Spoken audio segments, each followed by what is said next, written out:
the Labour Party should get on with governing rather than getting constantly tied up in this addiction to chaos, crisis. I don't think when the public think about Peter Mandelson, they'll think that's a problem contained to a different era of the Labour Party, especially because their views of that Labour Party, this current one, and Keir Starmer are so bad. They're not going to give him any benefit of the doubt. Do you want him in charge, or do you want Nigel Farage?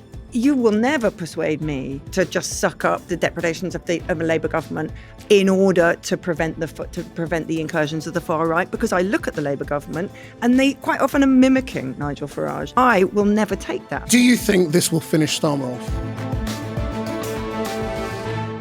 Hello and welcome to the Fourcast. It's the scandal that just keeps getting worse. Certainly the biggest crisis for Keir Starmer. Could it finish him off, or is it even bigger than that? Is Labour's position recoverable, or is it now a dead man walking? The PM admits Peter Mandelson's relationship with the dead paedophile and sex abuser Jeffrey Epstein came up as part of the vetting process for ambassador to Washington, but he says Mandelson lied and lied again, saying he betrayed our country and our party. But what concerns were raised during the vetting process, and were they overruled? If so, who by? If Starmer wasn't warned, why not? The stench of sleaze and corruption hangs heavy in the air over Westminster right now. So can the government escape it, or is this the final straw for Labour backbenchers already wondering whether to throw Starmer overboard? Joining me to discuss this, Starmer biographer Tom Baldwin, the political commentator Zoe Williams, and the pollster and strategist Scarlett Maguire. Tom, jaws are on the floor and getting wider by the hour. Can you think of a worse political scandal in our lifetime or beyond? I do think it's a scandal. I do think this is shocking. But essentially, if the real sin happened under the last Labour government, when Gordon Brown was Prime Minister, when Peter Mandelson was Business Secretary, that's when he was disclosing confidential market-sensitive information, apparently to Jeffrey Epstein. The question about this government is why they appointed Peter Mandelson. And what they were warned about. Now, that's a good question. But it's not a scandal about this government until it can be shown that Keir Starmer knew what we know now. To the question about does he have to know everything that we know now? No. We knew from 2023 onwards, because the FT ran a story about it, that Mandelson had maintained a relationship with Epstein after he had been found to have been involved in sex trafficking, and yet he carried on. And there would have been a vetting process. We don't know what it said. Maybe we'll get to find out if these papers are published. But whatever concerns it may have raised were clearly overruled. That does make it a scandal for this government. Well, there's a question, I think, whether the Prime Minister should have known what essentially is unknowable, because Peter Mandelson was lying to the Prime Minister, lying to his oldest friends, possibly even lying to himself about the extent of his relationship with Epstein. Now, there was a vetting process. We now know that it did raise concerns about Mandelson's continuing relationship with Epstein. That was in the public domain. So I would just say lightly... And it was swept aside. Well, I'd say lightly to journalists on this, because there's a lot of hindsightery around. And a lot of the journalists now are saying, it was always obvious, blah, blah, blah. Well, the same journalists who are saying, what a masterstroke appointed Peter Mandelson, writing fawning pieces. Sure, everyone was saying no, not that. everyone, but a lot of them were saying second. it. A lot of people were writing fawning pieces about it. And I'm not sure whether Channel 4 News, correct me if I'm wrong, did a big podcast or a big section at the time of Peter Mandelson's appointment saying, this is scandalous because we know that Peter Mandelson continued to have relationships with Epstein after his conviction. The FT did. I think if you Google what was said at the time, there are articles across the media saying this is high risk. This is a man who's had to resign and disgrace twice. But the premise and this might happen again. But hold on, just make this point.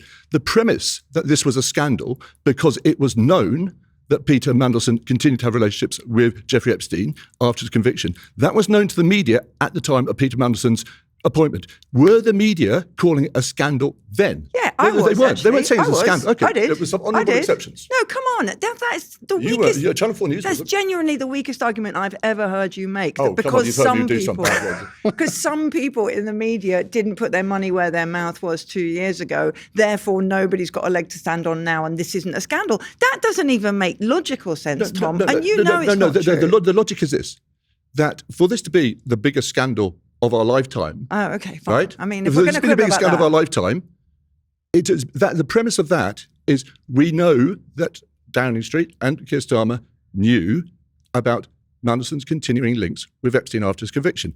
So did the media. So the media did not declare this the biggest scandal of their lifetime at the time. Well, It is only a scandal now. It is only a scandal now because of what we know now. So the real question, which will determine whether it is a big scandal about this government, is whether Downing Street knew more than what was in the public domain then. A, that doesn't make sense for the aforementioned reasons. B, that none of that has to do with Keir Starmer's judgment. Keir Starmer's judgment is what's at issue here. And whether or not certain commentators called it out properly at the time, whether Krish ran a package about it, doesn't make any difference. If he had a kind of moral compass, if he could see the man in front of him, if he could put priorities ahead of electoral calculation, which, by the way, I don't think Peter Mandelson did serve very well, but that's what he thought he served, then if he doesn't have those qualities, then those aren't qualities that he has. Isn't And the that's key a problem. question and maybe we will find out, and maybe we won't. What he knew in the what vetting process. the concerns were, Well, and what was said about them in order to sweep them aside. But it's also, that is the key question. But there is also a kind of more fundamental question, which is, a calculation was made that whatever the relationship was between Peter Mandelson and Epstein, it didn't matter so long as nobody was looking directly at it. Now, somebody for whom that was a real matter of conscience, for whom fraternising with a known paedophile really was a moral issue, would have said, I'm just not wild about this. I'm not wild about sending Mandelson as envoy, as ambassador to Trump, who is himself a known associate of Scarlett, Epstein. Whether or not this is the biggest or the second biggest or the third biggest, does it matter? I mean, won't the public now just conclude that there is the stench of scandal around Labour, who claimed to be better than the last lot, and it turns out maybe they weren't? I think you've hit the nail on the head. And unfortunately for those in number 10, actually the public make their mind up quicker than quite a lot of some of this information can come out about exactly who knew what, when, and etc. I think the problem for the Labour Party and for Keir Starmer and the government in particular is that Peter Mandelson is incredibly well known in this country. He's far better known than Andy Burnham or Robert General Swiller-Braven and any of the other politicians we've seen enter the spotlight over the last few weeks who aren't the sort of principal party leaders. And he is synonymous with Labour because he's been around for so long. He's been associated with so many different Labour governments. And I don't think when the public think about Peter Mandelson, they'll think that's a problem contained to a different era of the Labour Party. They will think about it as the same Labour Party that we have now, especially because their views of that Labour Party, this current one, and Keir Starmer are so bad. They're not going to give him any benefit of the doubt. And then the second part of that is that, okay, they know who Peter Mandelson is. They don't think very well of Labour Party. Sorry, the third one is that this plays into all of their worst suspicions about people in politics anyway. Trust in politicians is an all-time low. It only seems to be sinking further and further the longer that these surveys track it. And this is exactly what people think are up to. It might be a bit more colourful. It might be more outrageous, but unfortunately, the public have this idea that politicians, and pretty much all politicians, are just in it for themselves and elite interests and are up to no good. So if they hear this, they hear the Labour brand, they hear Peter Mandelson, I think they're going to make their own minds up, even if they're jumping to conclusions. So, Tom, how do you think this is savable for Keir Starmer and his administration? I mean, they're making an attempt at transparency and saying we'll publish the papers, although they don't want to publish all the papers, and it looks like they're going to be forced into it to some degree. Can he save Morgan McSweeney for a start, his right-hand man, who seems to be the one who was really pushing Mandelson's appointment? Look, one of the frustrating things about a lot of political discussions in podcasts like this is we spend an awful lot of time talking about optics and perceptions, and that's code for avoiding substance.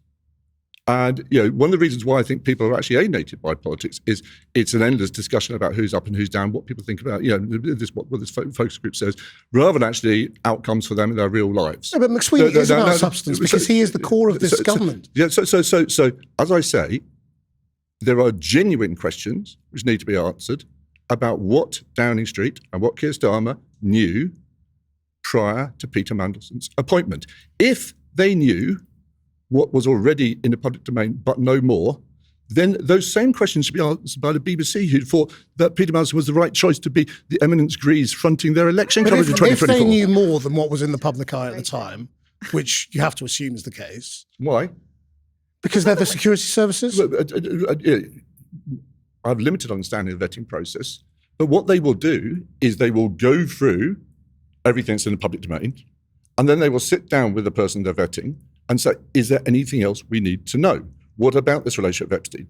What we have been told is that Peter Mandelson lied in that instance. Now, should you be hung, whether you're a Downing Street advisor or a Prime Minister, for believing lies told by someone? Now, there's a question I do accept about Peter Mandelson's record, right? He resigned twice from the last Labour government before he was reappointed and then apparently leaked this sensitive information, which I think is shocking. But I mean, come on. You must remember That's what I'm just talking about. Oh no, but you must remember the first scandal when he took that loan. I agree. That's what I'm just referring to. I used to live around the corner from Peter Mandelson in the 90s in Notting Hill. There goes the neighbourhood. I had this little squat in Holland Park.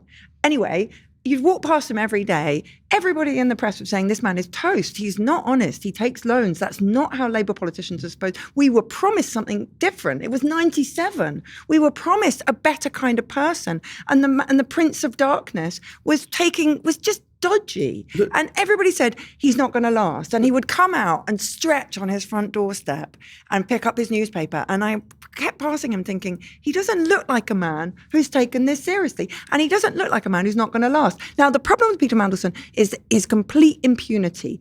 Absolute. He always said he's completely Teflon coated. He never gives up. But by gives up, he means he's unshameable.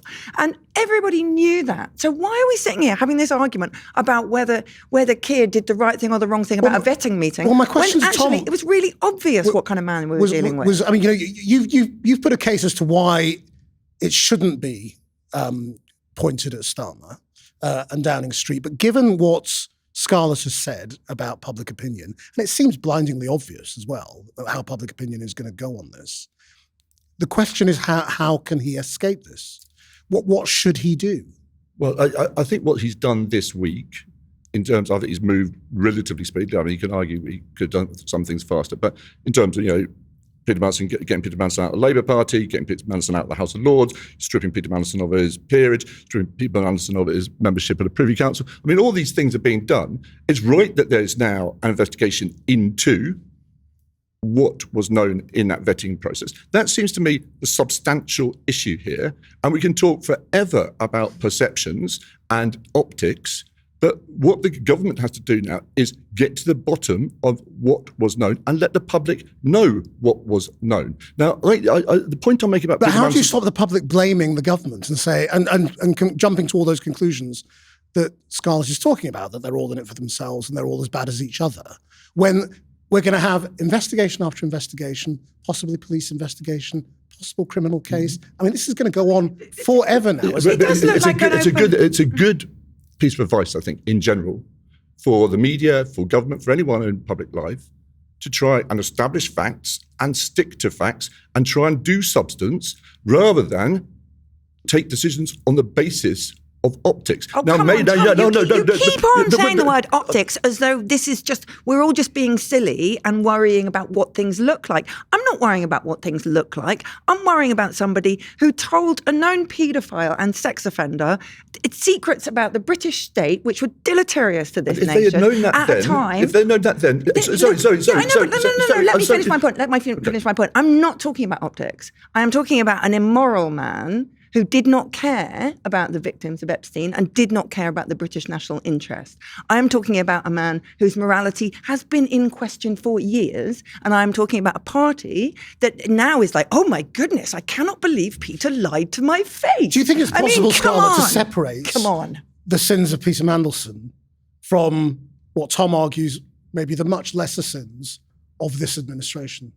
Look, there will be a degree of separation, but I think it's going to be harder for the government to untangle that than they maybe think at this moment, or maybe they do realise that it's going to be that hard. But no, again, I think this is the problem. When you have a Prime Minister whose sort of approval ratings are in the gutter, which they are, is that people already want to believe the worst about Keir Starmer. Like, I find it quite astonishing when I'm in focus groups. People read bad intentions into everything he does. And now that's not, so we can talk about optics, but when you're then trying to land messages, that matters. Even when you're trying to land things that should be popular with voters or things that should at least be uncontroversial, the voters are already suspecting the worst of Keir Starmer and coming with that to what he then tells them. So I think it's going to be very, very difficult for him to really come out of this unscathed. It's super interesting, that thing about the kind of level of unpopularity. And I've read loads of people making quite tangential explanations for it, but nothing's landed. I don't understand I think it's partly the mood of the public. I think if you look, I don't think that Keir Starmer's, the steep incline of Keir Starmer's ratings, the decline rather, is in direct proportion to how badly he has done. I don't think anyone is mentioning that. I think the public are in such an impatient mood and are so distrustful of politicians. But again, this is why this scandal is so dangerous. It is bizarre because after Partygate and the trust budget and all the rest of it, that his popularity is below them. Because until this particular scandal erupted, you were thinking, well, he's maybe made some mistakes, some political mistakes, but what's he done that was so bad that yields this level of unpopularity? Well, I think that's it. And the public are, they're hungry for change. They don't think they're getting it. And fundamentally, they think he's dishonest. I was quite surprised a few months ago, I think, maybe even a year ago, got one of those word clouds back, what do you think of Keir Starmer in a word? Liar was the biggest word. That was quite astonishing to me at the time because we'd not really had this examples of dishonesty as such like we do with Boris Johnson. But that is a perception that he's dishonest, that he doesn't mean what he says, that he goes back on his word. And again, this is why something like this is damaging. But one of the really interesting things about politics at the moment is, according to some polls, the 5 most unpopular prime ministers in polling history are in rank order: Theresa May, Boris Johnson, Liz Truss, Rishi Sunak, Keir Starmer. Each of them has broken the previous one's record for unpopularity. Now, I think there's something else going on there which goes beyond a rational assessment of the capabilities and morality of each of those prime ministers. Well, I know why I think Keir Starmer goes back on his word, and that's because that's political, and that's coming from the point of view of the left. I remember the 10 pledges that were extremely left-wing, which were immediately gone back on. But what I don't understand is how that gets into the mainstream, into the right. I don't understand why reform voters hate him as much as they do. I just don't get it. Do you think this will finish Starmer off? It's really, really hard to say it is this once he's finished, because he was already in free fall. That kind of skirmish over whether Burnham could stand in Girton and Darton was embarrassing, I thought, and it showed weakness, even though a lot of people thought there was nothing else they could have done. So if it finishes Starmer, you could say definitely that was because of Peter Mandelson, but you could equally say that he was mortally wounded beforehand. With apologies to the people of Gorton and Denton. Tom, how do you stop Labour backbenchers saying, this is it, we've now got to move? I think you have to get some sense of proportion on what has actually happened in terms of the scandalous nature of whatever Keir Starmer's decisions were. And I think that proportion is lacking in the media coverage at the moment. I think it's lacking on Labour backbenchers. Now, I do think, and what I was trying to say to Zoe earlier, is that there is a good case that, given what we knew about Peter Mandelson, it was always going to be a ropey appointment. And they thought the risks were outweighed by the benefits. But if you look at the interview he did with the Times yesterday, there are 5 areas where he's completely at odds with Keir Starmer's foreign policy. On China, on Greenland, on a rules-based international order, on Europe, indeed on Trump.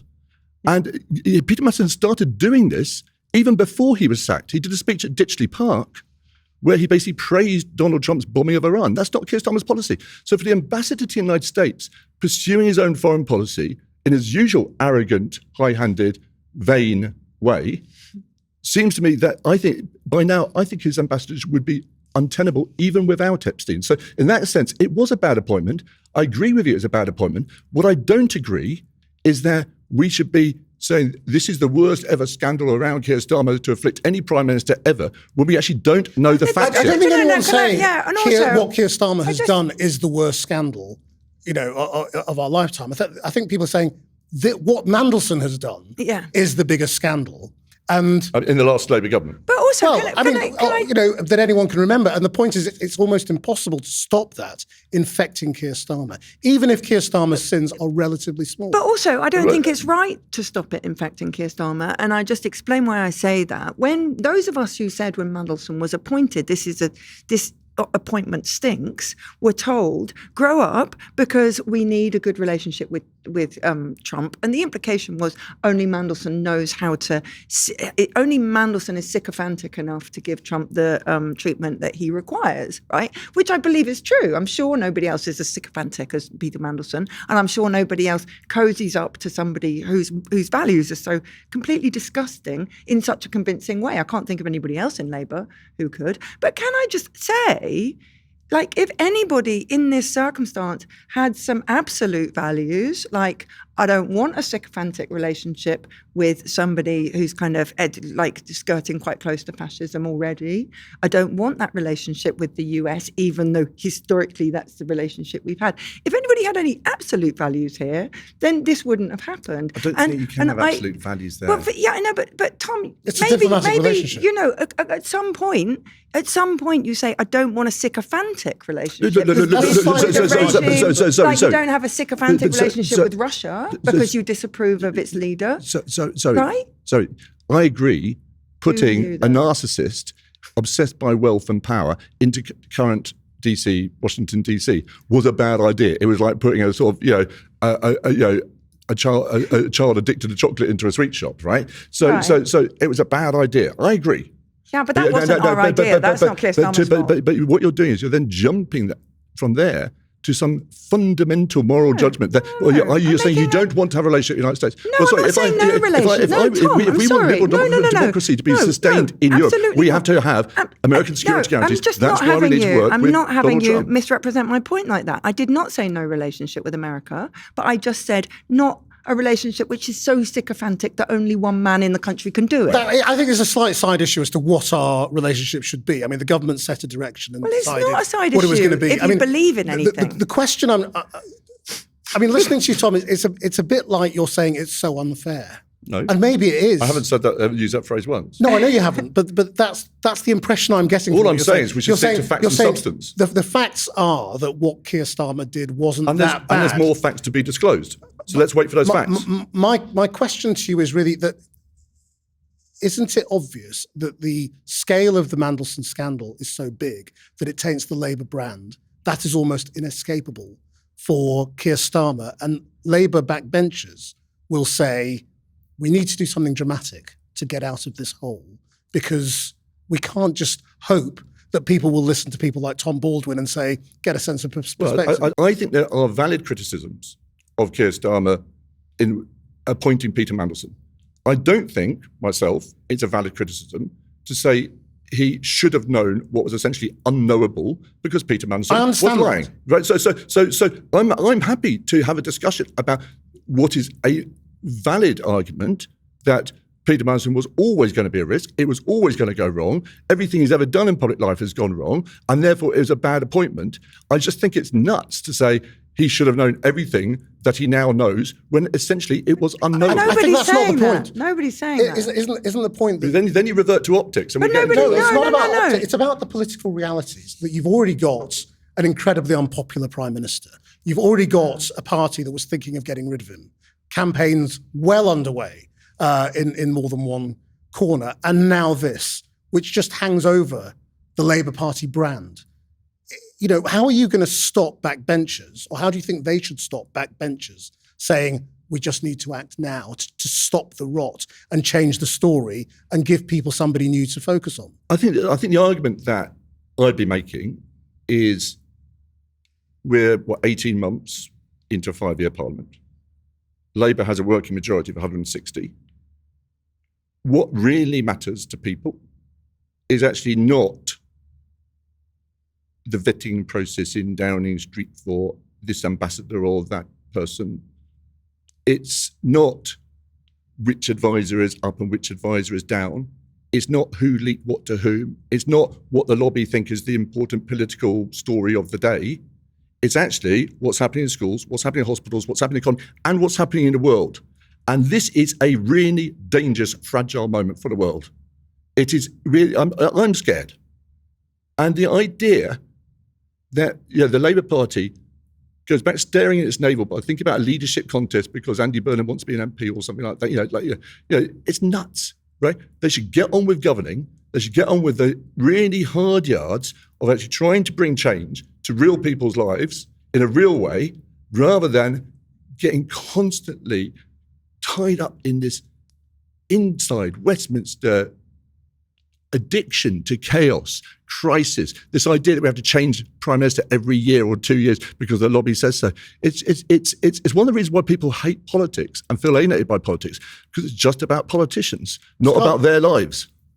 Is there any evidence that changing the leader would make any difference to Labour's popularity? No, there's not. And any of the characters who are left now, which is basically what Angela Rayner, Wes Streeting, and whoever else wants to throw their hat in the ring, that they would be given a chance any more than Keir Starmer has been? No, I mean, I think two apparently contradictory things about this at the same time. Firstly, I think that Keir Starmer's brand is irrecoverable with the public for some of the reasons we've just been discussing. I think the public have firmly made up their mind on Keir Starmer. And I think the problem Keir Starmer has there is just how disliked he is by voters on the left as well as voters on the right. So he lost the sort of Labour to Reform voters a while ago. The Conservative voters don't like him. None of that is really a surprise to people, but it's the extent to which your voters that have deserted the Labour Party to the left dislike him. And even the ones that are sticking on board with Labour, they're sort of lukewarm feeling towards him. I think it's a really, really big problem for the Prime Minister. And I do struggle to see how, if you're Labour, especially if the big tactic is to rally a vote to stop Farage, stop Reform, which probably is,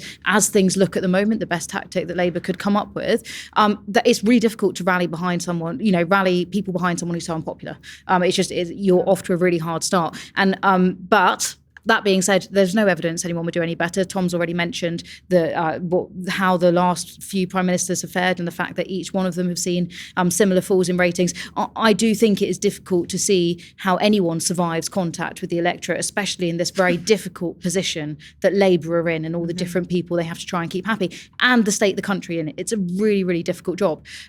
So does that mean it's unrecoverable? No, I don't necessarily think it's unrecoverable, and we've got a long way to go. I mean, think about, it's been under 2 years. We've got more than 3 years to go. Imagine what else might happen. It's been an absolutely jam-packed 18 months. But I do think this is why things like the Gorton and Denton by-election could actually be even more hazardous for Keir Starmer than this current scandal. But to Tom's point about the things that actually matter to people's lives, yes, from your focus groups, if Labour improves the National Health Service, if they make incremental changes to education, public services, people feel a little bit better off, when it comes to their energy bills. Is that kind of change enough to change the political weather? I think the key word there was incremental. So I think Labour very cleverly campaigned for change in 2024. I think that was absolutely the right thing to do. However, they were not specific about what the change was and how they were going to get there. And the public wanted wide-scale, quick-moving change which is probably impossible to deliver. Which they don't want to pay for. But quite, and there's lots of contradictions in public opinion. What the public did not vote for was actually very slow and steady incremental change, no matter what they told pollsters. Very boring. And I think this is the problem is, and again, I said 3 years is a long time, but it's actually not that long to try and convince the public of these things. The public are looking for huge, sweeping changes to their lives to get better, and they're in that sort of mood where it's going to be quite hard to sell them incremental change. Tom? I think the key word Scott used there is that public want these contradictory things. They want impossible change. And I think one of the reasons why Keir seems to work better on the international stage is he's out there pursuing our national interest. I think pursuing actually recognisable British values and his values in a very dangerous situation, trying to make it a bit better. I think you could apply that to domestic politics as well. Rather than saying you've got the silver bullet, rather than saying you've got some new magic formula which is going to change people's lives fundamentally in a massive way immediately, you say, look, it is really difficult. You've got failing public services, you've got failing public finance, you've got failing public trust. That's what they inherited. And in that frame, They're going to try and make better decisions than the Tories, fairer decisions than the Tories. They're going to try and make things a bit better, and they're definitely not going to make things much, much worse. And in the end, politics is a choice between, you may not like everything about Keir Starmer and Labour, but do you want him in charge, or do you want Nigel Farage with his Putin-supporting mates?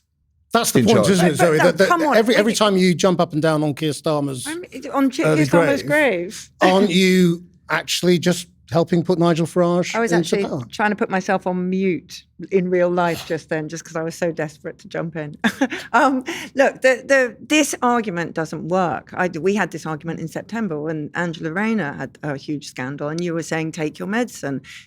Wouldn't you rather get behind Keir Starmer than have Nigel Farage in charge? Now, you will never persuade me to just suck up the depredations of a Labour government in order to prevent the incursions of the far right, because I look at the Labour government and they quite often are mimicking Nigel Farage. They quite often are mimicking Kemi Badenoch. A lot of the language Shabana Mahmood comes out with makes me feel sick to my stomach. Now, I personally, and it's just me, I don't speak as a columnist, I'm talking as a voter, I will never take that. I will never swallow it. And when Nigel Farage gets in and you blame me, I'll be standing here blaming you. But even if I would take it, the electorate is done with it. Nobody's saying, okay, let's take incremental change. I've never seen a bit of regulation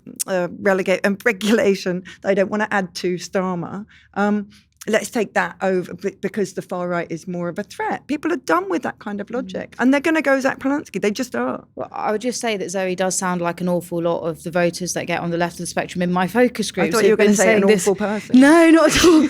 But that have been saying this for months. And I think this is why Gorton Denton is actually such a threat to Starmer. Maybe not even in the immediate term, but in the long term. It's a bit of a it's a curtain raiser on what we might expect from the 2029 election, in that we know there's a potential for a progressive tactical vote out there. We saw that in the Caerphilly by-election in Wales that successfully stopped reform. That was rallying behind Plaid Cymru. Crucially, that involved really squashing the Labour vote right down. The problem for Labour is, what if the Greens successfully make the case in Gorton and Denton, which is not somewhere they have a huge footprint, not somewhere they have business in actually doing incredibly well. What if the Greens substantially make the case there that they are the best ones to take on reform? That is a whole new problem for Labour. I sort of agree that I agree with both of you on this, that for Labour to rebuild a coalition of left and centre-left voters, it needs to tell a centre-left story. And I think there's lots of great things this government's been doing, but quite often it's been sort of sheep dressed as wolf. It's been trying to present quite standard social democratic things as a sort of scary, kind of almost right-wing insurgent thing to do, as if they're not interested in the people who always voted Labour. They're interested in the people on the other side of the wall who are voting reform. And, Labour have lost 3 times as many votes to progressive parties than it has to reform. I've never understood a political strategy which means they just chase after the latter rather than the former. It makes no sense to me.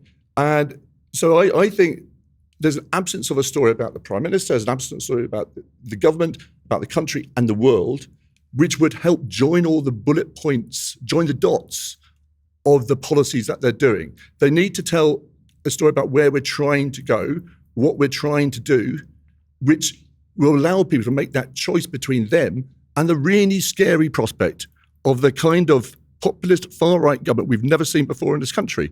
That's the political strategy that they need to do.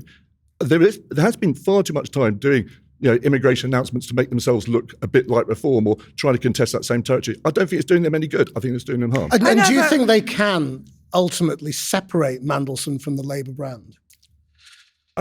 Look, there is endless people who have been thrown out of a political party and thrown out of politics because of scandals. I don't think that destroys the Labour Party or necessarily taints everyone in the Labour Party with the same sins that Peter Mandelson committed. But he's not a normal politician. He's not a normal politician in many, many ways. He's been sacked multiple times. He kept popping back up. I was surprised he popped back again this time. I know, as a matter of fact, Keir Starmer had some reservations about appointing him, and those reservations were overcome. But I'd just say again, Zoe condemned it at the time. Well done. Yeah. But There are lots of people now. You sound like you're being sarcastic. I'm not being sarcastic. I'm not being sarcastic. I am saying generally well done, because a lot of the people now who are saying it was obvious all along, it was always a scandal, didn't regard it as such at the time. Can I just say something though, Tom? You sound like you do politics by AI. You're like, well, nobody can possibly have known that thing because that person lied, and until that person stops lying, the truth can never be known. AI. Well, it's the kind of thing a computer would say. No, it's just, it's a logical sequence. It is logical, but a lot of people do know what they're dealing with and knew what they were dealing with for ages with Peter Mandelson. You know, you don't actually... So he can lie to your face and you can be able to sniff it out. Tom Baldwin, Scarlett Maguire, Zoe Williams, thank you all very much indeed. That's it for this episode of The Fourcast. Until next time, bye-bye.